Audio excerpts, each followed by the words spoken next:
কোন প্রকার পশু কুরবানি হিসেবে উত্তম, অগ্রাধিকার ভিত্তিতে বেশি সব হবে উটে, উট যদি কুরবানি দেয় তাহলে বেশি নেকি, এরপরে গরু মহিষে বেশি নেকি, সর্বশেষে ছাগল ভেড়া বা দুম্বা। উল্লেখ্য যে ছাগল ভেড়া বা দুম্বা হলো কুরবানির জন্য সর্বনিম্ন পশু, আর এর নিচে বা এর চেয়ে ছোট কোনো প্রাণী দিয়ে কোরবানি দেওয়া জায়েজ নেই। এই ছাগল ভেড়া দুম্বা এটাই হলো সর্বনিম্ন পশু, এর নিচে আর নাই।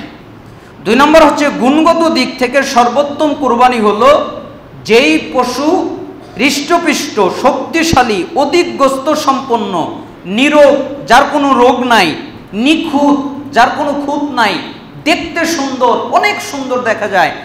যেই পশু যত হৃষ্টপুষ্ট হবে, যত আকর্ষণীয় হবে, যত সুন্দর হবে গুণগত দিক থেকে, সেটা আল্লাহর কাছে তত উত্তম হবে।